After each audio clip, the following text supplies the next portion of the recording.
M V Govindan എന്ന് പറഞ്ഞിരിക്കുന്നത് അങ്ങ് ഇക്കാര്യത്തിൽ അസംബന്ധം പറയുകയാണ്. നുണ പറഞ്ഞുകൊണ്ട് ലോക റെക്കോർഡിലേക്ക് അങ്ങ് കടക്കുകയാണ്. അല്ലല്ല നോണ ഞാൻ പറഞ്ഞു എന്ന് ഗോവിന്ദൻ പറയാം.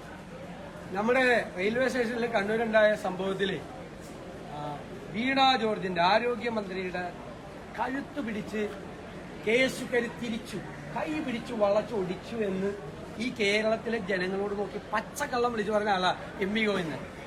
ഈ കേരളത്തിലെ ഏറ്റവും വലിയ നുണയന്മാരിൽ ഒരാളാണ്. അല്ലെന്ന് നിങ്ങൾ കേട്ടില്ലേ? ആരോഗ്യമന്ത്രിയുടെ കഴുത്ത് പിടിച്ച് കേസുകാരി ഞെരിച്ചു. അവിടെ ഒരു പുറകിലേക്കാണ് അവരുടെ പെടലിൽ തിരിച്ചിരിക്കുന്നത്.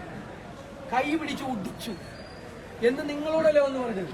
ഇതിനേക്കാൾ വലിയ കള്ള കേരളത്തിലെ അടുത്ത കാലത്ത് ഏതെങ്കിലും രാഷ്ട്രീയക്കാരൻ പറയുന്നുണ്ടോ? അതല്ല അതൊക്കെ പറഞ്ഞോണ്ട് അതൊക്കെ പറയും. ഇതിനാണ് നോബൽ സമ്മാനത്തിന് അയക്കേണ്ടത്. ഈ സാധനമാണ് നോബൽ സമ്മാനത്തിന് അയക്കേണ്ടത്. ഈ പ്രൈസ് ഈ കഴുത്ത് പിടിച്ച് ലഭിച്ച സാധനം അദ്ദേഹത്തിന് കിട്ടൂല, വേറെ ആർക്കും കിട്ടും.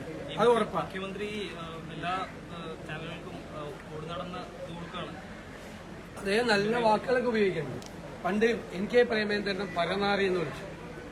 ഇപ്പോ ജി സുധാകരൻ സീനിയർ ആയിട്ടുള്ള ഒരു കമ്മ്യൂണിസ്റ്റുകാരനാണ്. എത്ര വർഷം അദ്ദേഹത്തിന്റെ സഹയാത്രികനായി ഇരുന്ന ഒരാളാണ്.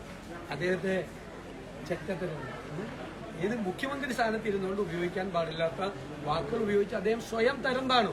അദ്ദേഹം പറയാൻ പാടില്ല, ഞാനും പറയാൻ പാടില്ല. അതുപോലത്തെ വാക്കുകൾ ഉപയോഗിക്കാൻ പാടില്ല. ആരും പറയാൻ പാടില്ല. പൊതുരംഗത്ത് നിൽക്കുന്ന ആളുകൾ കുറെ കൂടി സംസാരിക്കും, കുറെ കൂടി മാന്യതയോടുകൂടി സംസാരിക്കും. എത്ര പേര് രാഷ്ട്രീയം വിട്ടുപോയിട്ടുണ്ട്? മുഖ്യമന്ത്രിയുടെ ഏറ്റവും അടുത്ത സുഹൃത്തുക്കൾ എത്ര MLA മാര് BJPയിലേക്ക് പോയിട്ടുണ്ട്?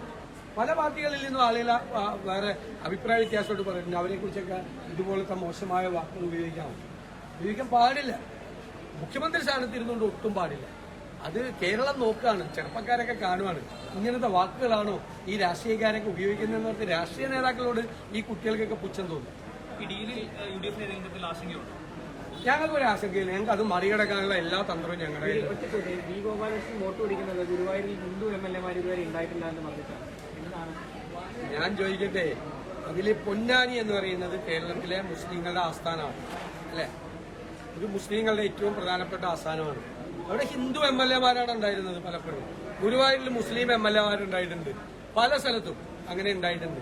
അതൊക്കെ കേരളത്തിന്റെ മതസൗഹാർദ്ദത്തിന്റെ ചില സവിശേഷതകളാണ്, ചില പ്രത്യേകതകളാണ്, സവിശേഷതകളാണ്. BJPക്കാർ ഇത് പറയുന്നതിന് വല്ല അത്ഭുതം ഉണ്ടാവില്ല. ജാതി പറഞ്ഞ് മതം പറഞ്ഞ് അവർ വോട്ട് പിടിക്കുന്നു. അവരെപ്പോഴും അങ്ങനെയാണ് ചെയ്യുന്നത്. അതിനിപ്പോ ഇത്ര അത്ഭുതം? അത് ഇലക്ഷൻ കമ്മീഷനാണ് നടപടിയെടുക്കേണ്ടത്. നമ്മൾ പരാതിയും കൊടുത്തിട്ടുണ്ട്. നമ്മൾ പരാതിയും കൊടുത്തിട്ടുണ്ട്.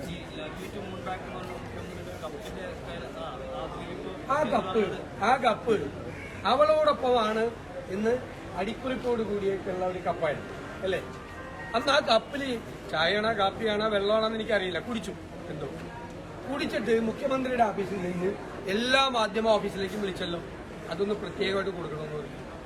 എനിക്കറിയാം മുഖ്യമന്ത്രിന്റെ PR അന്ന് അതിനുശേഷം ഇതൊരു മനോഹരമായ വാക്കാണ്, അവളോടൊപ്പം എന്നുള്ളതിന്റെ പ്രതീകമാണ് ആ വാക്ക്. മനോഹരമായ വാക്കാണ് ആ കപ്പ്. എനിക്കും ഇഷ്ടം തോന്നി മുഖ്യമന്ത്രി അതുമായിട്ട് നിൽക്കുന്നുണ്ടെന്ന്.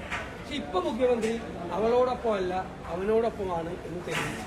അപ്പൊ പുള്ളി പറയാം കപ്പ് വീട്ടിൽ നിന്ന് കൊടുത്താണ്, മനഃപൂർവ്വം ചെയ്തതല്ല, കപ്പ് അറിയാതെ പിടിച്ചു പോയതാണ്, ആ കപ്പിന്റെ കൂടെ അല്ല എന്നാണ് പറഞ്ഞത്. കപ്പിന്റെ കൂടെ അല്ല, ഇപ്പൊ അവളോടൊപ്പം അല്ല അവനോടൊപ്പമാണ്.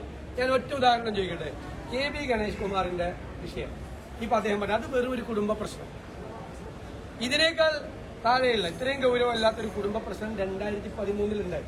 അപ്പൊ ഉമ്മൻചാണ്ടി മുഖ്യമന്ത്രിയാണ്, പിണറായി വിജയൻ പാർട്ടി സെക്രട്ടറിയായ പിണറായി വിജയൻ പറഞ്ഞു ഈ കുടുംബ പ്രശ്നത്തിന്റെ പേരിൽ ഗണേഷ് കുമാറിനെ മന്ത്രിസഭയിൽ നിന്ന് പുറത്താക്കണമെന്ന് എന്ന് പറഞ്ഞ പാർട്ടി സെക്രട്ടറിയാണ് പിണറായി വിജയൻ.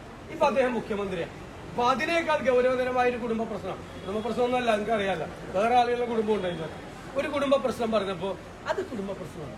ഇതാണ് ഇരട്ടത്താപ്പ് എന്ന് പറഞ്ഞത്. ഇതാണ് ഇരട്ടത്താപ്പ്. പണ്ട് പറഞ്ഞിരിക്കുന്നത് വിഴുങ്ങ എന്ന് പറയുന്നത്. 2013 സ്റ്റേറ്റ്മെന്റ് എടുത്തുകൊണ്ട് ഇല്ലേ? ശരിയല്ലേ? ശരിയാണോ?